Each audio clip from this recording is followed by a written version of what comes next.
120 apa? 12.000. 120. 120. Heeh, 120 piro iku? 1.950.000 ambek 120, 1.070.000. Kamu 1.000 saya teko kono motor. Jadi dia ngono kae. Jawa kok tak geru lali menawa anu ki tombo kangen. Iki wis kecekelan. Ya bene to. Aja kowe aja anu bene. Iki lho, tak iki lho, tak kok nyake. Iki lho. Iki.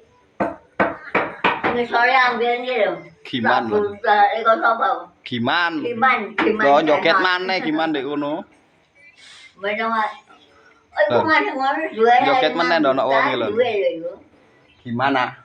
Heeh. Ya saya ngobrol, mereka yang dikelong mboke ngono ngamuk. Ya wis ya. Iki wis kecekelan. Oh, aku lho mboke ngono gene aku tambah gak karuan pikirku. Aku cek ne lega. Hah? Aku cek ne lega. Ya apa? Aku cek lega. Kowe kaya ganggo jangan.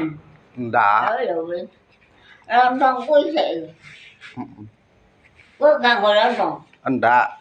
Wakal kowe kuwono. Ya wis. Sama iki kok kowe.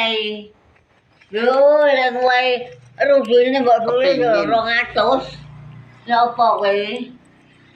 Mas aku mleca yo. Mas sing lanang ki pokok dikai badhok meneng ae. Masih sing wedok ditumpake wong. Kok diutung ngene sing lanang. Yo, mukane wong pinter di kono nek tak kentong. Tak tinggal diresiki. Legal. Ya kene dulurku dhewe. Pede basa-basa. Aku pegel wong ngono iku. Aku ki entek-entek wong lho. Yo, iki apa? Budaya kawanan. Dal sik aku. Aku ngarep-ngarep kowe ya omong iku lho. Iya. Kok tak tinggal ngono dikukuti. Ndak usah nandi-nandi wis. Ndak usah nandi-nandi. Genmu kono kae lho. Ndono. Ndono. Nggih anu ya enek. Iki lho. Gele anune yai sapa jenenge iku? Yai sapa? Tak, yai sapa? Ndak ro aku. Ya wis budal aku. Engko tak tinggal rono. Engko dikukuti, ya apa? Iya. Tak tunggoni ae. Apa sing tak gawe tau iki? Begal. Perkara sertifikat apa jare kantor polisi ngono ae aku. Iya, Mbak.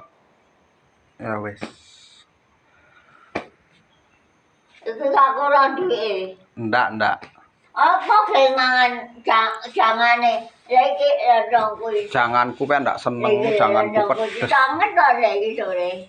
Iya, janganku pedes pene ndak. Mangan mie loro, gak ngentek-ngentek lho. Loh, kok butuh ijo lek mangan. Kene tak tawani kowe kan entekne lho diganyang. Masuk pantes lah. Ndak rusaken. Ya wis, budal wis. Sing lanang tolol ngono. Masih sing lanang tumpake wong ora keren. Iya.